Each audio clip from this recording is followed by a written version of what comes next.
Hi, இன்றைக்கி நம்ம சுருள் பூரி தாங்க செய்ய போகிறோம். அதுக்கு ஒரு கப் மைதா மாவு எடுத்துருக்கிறேன். நான் 150 கிராம் சர்க்கரை, 3 ஏலக்காய், கலருக்காக எல்லோ கலர் சேர்த்துருக்கிறேன், ஒரு 2 ஸ்பூன் நெய். இப்போது அதை ஒரு கடாயில் நம்ம கொட்டி எடுத்துப்போம். கூடவே கலரும் போட்டுப்போம். அரை ஸ்பூன் உப்பு, ஒரு 2 ஸ்பூன் நெய் ஊற்றி நல்லா பிசைஞ்சு எடுத்துப்போம்.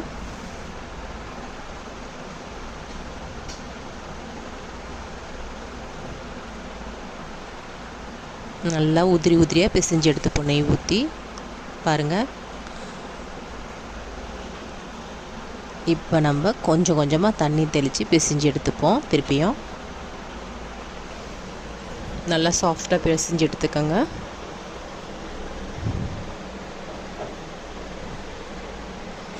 நல்லா பிசைஞ்சாச்சு பாருங்கள். இப்போ மேலே கொஞ்சமாக நெய் ஊற்றி அப்படியே தடவிட்டு ஒரு 10 நிமிஷம் இதை மூடி போட்டு மூடி வச்சுடுவோங்க. நம்ம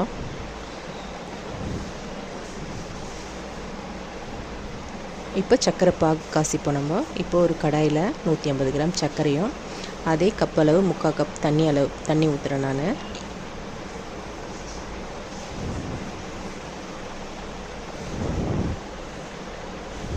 சர்க்கரை நல்லா கரைஞ்சி வருது பாருங்கள்.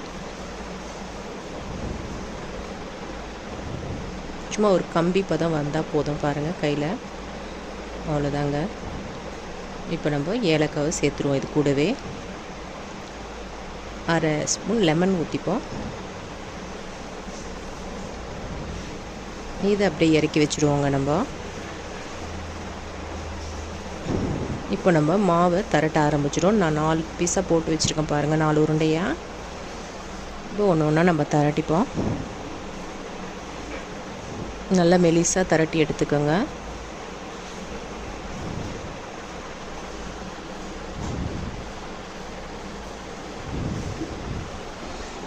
பாருங்கள், இது போல் நல்லா மெலிசாக ஒன்றொன்றையும் திரட்டி நம்ம எடுத்துப்போம். ஒன்றொன்றையும் திரட்டி எடுத்துட்டு ஒன்று லேயராட்டம் போட்டுருவோம். நம்ம அது கூட மேலே முதல்ல கொஞ்சமாக நெய்யும் மேலே மைதா மாவு கொஞ்சம் தடவிட்டு மேலே போட்டு எடுத்துப்போம். 4த்தையும் பாருங்கள். திருப்பி நெய் ஊற்றிருக்கிறேன், மாவு தூவிட்டேன்.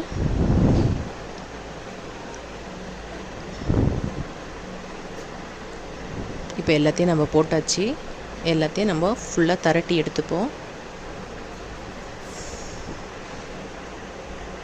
இப்போ ஃபோல்ட் பண்ணிப்போம். நம்ம பொறுமையாக பண்ணிட்டு வாங்க இந்த இடத்துல.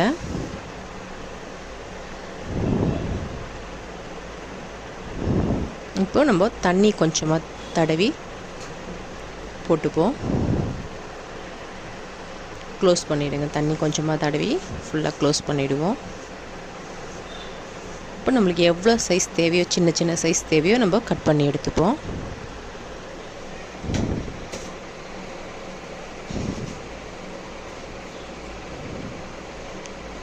இப்போ எல்லாத்தையும் கட் பண்ணி விட்டாச்சுங்க பாருங்கள். இப்போது ஒரு விரலால் நம்ம அழுத்தி விட்டுப்போம். நான் இப்போ ஒரு கடாயில் எண்ணெய் சூடு பண்ணி வச்சுருக்கிறேன். இப்போ ஒரு 4-5 பீஸாக போட்டு நம்ம எடுத்துப்போம். அதில்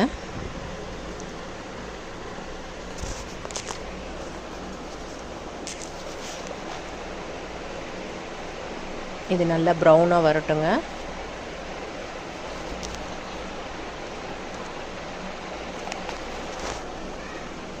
நல்லா ப்ரௌனாக வந்தோடனே நம்ம வச்சுருக்க சர்க்கரை பாகில் போட்டு எடுத்துடுவோம்.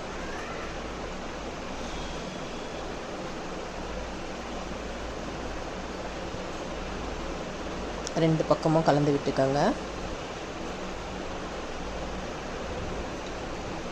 இது அப்படியே ஒரு தட்டில் எடுத்து வச்சுடுங்க. அவ்வளோதாங்க, நம்மளுடைய சுருள் பூரி ரெடிங்க. நீங்களும் இதே போல் செஞ்சு பார்த்துட்டு எனக்கு கமெண்ட்ஸில் சொல்லுங்கள். தேங்க்யூ.